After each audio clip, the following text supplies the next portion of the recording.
Początki naszej firmy to rok 2005. Wtedy właśnie urodził się nasz wnuk. Wtedy kupiliśmy pierwsze dwie kozy, Baśkę i Kondolizę, które były wspaniałe, bo dawały bardzo dużo mleka. Wnuk miał więc zdrowe, świeże mleko, ale mleka było w nadmiarze. Zrodziła się wtedy u mnie pasja. Fascynowało mnie to, że mleko to jest materiał, z którego można wyczarować tak wiele produktów, że to nie tylko kefiry, nie tylko jogurty, masło, sery świeże, sery młode. Więc zaczęłam myśleć o takich formach przerobu mleka, aby mogło ono dłużej przetrwać. Do wszystkiego dochodziliśmy trochę metodą prób i błędów i eksperymentów było bardzo dużo.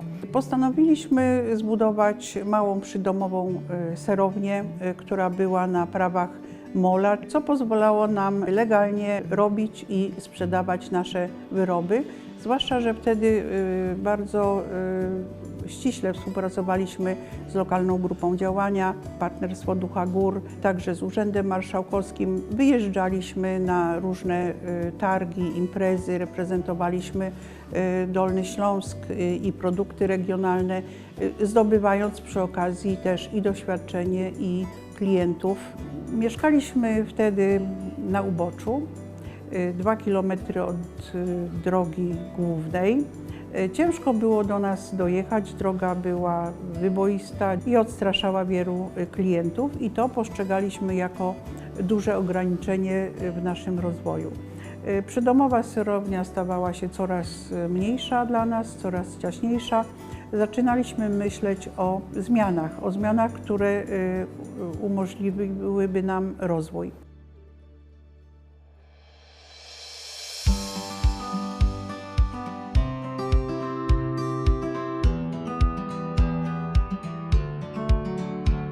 Przypadkowo kiedyś zobaczyliśmy, że ten pawilon, który stoi w centrum wsi, jest do sprzedania. Wydał nam się wtedy idealny, bo po pierwsze blisko gospodarstwa, po drugie jego i lokalizacja, duży parking, zaplecze, jak gdyby było idealne na nasze potrzeby.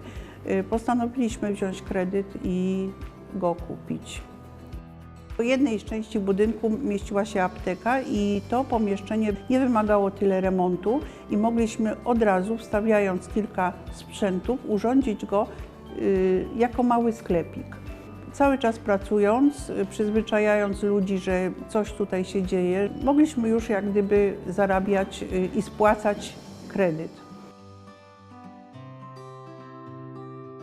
Uczestnicząc w zebraniu lokalnej grupy działania Partnerstwo Ducha Gór, dowiedzieliśmy się o programie rozwoju obszarów wiejskich na lata 2014-2020 i słuchając warunków i zasad tego programu, uświadomiliśmy sobie, że jesteśmy idealnym kandydatem właśnie, żeby w tym uczestniczyć i skorzystać z funduszy unijnych. I tak też się stało. Projekt napisaliśmy dość sprawnie, ponieważ mieliśmy swoją wizję naszej przyszłości.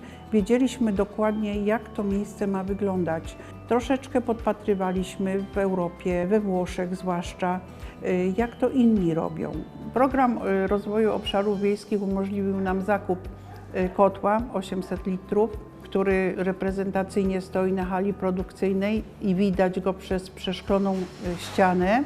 Przeszklona ściana również została zamontowana na dojrzewalnię, a także zakup stolików i krzeseł, zakup sprzętu multimedialnego, który służy nam, ponieważ przyjmujemy grupy i prowadzimy warsztaty, zakup pompy ciepła.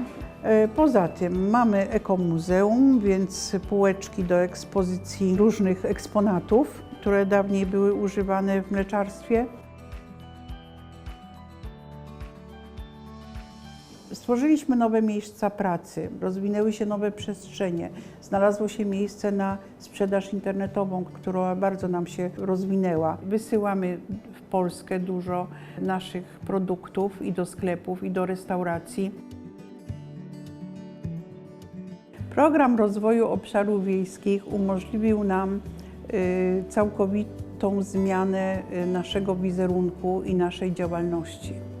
Turyści szukają smaków regionalnych, szukają produktów regionalnych, więc nasze miejsce jest idealne, ponieważ mogą tutaj zakupić nasze wyroby, jak i produkty regionalne, które są produkowane w naszym województwie. Koncepcja nasza jest taka, żeby były to produkty, które pasują do serów. Mamy więc wina regionalne, mamy piwo regionalne, mamy konfitury, a także mamy lody. Lody, które są wyjątkowe, bo są niespotykane, nietypowe. Robione są na bazie nabiału koziego i nabiału owczego. Są zdrowe, bez ulepszaczy, polepszaczy i bardzo smakują i cieszą się dużym uznaniem naszych klientów. Potencjał tego miejsca jest ogromny. Mamy więc plany, aby dalej się rozwijać, żeby stworzyć jeszcze nowe przestrzenie, takie jak ogródek przed sklepem, rozwój tej części gastronomicznej, na przykład piec do pizzy. Można stworzyć zagródkę dla kózek i będzie to część także edukacji.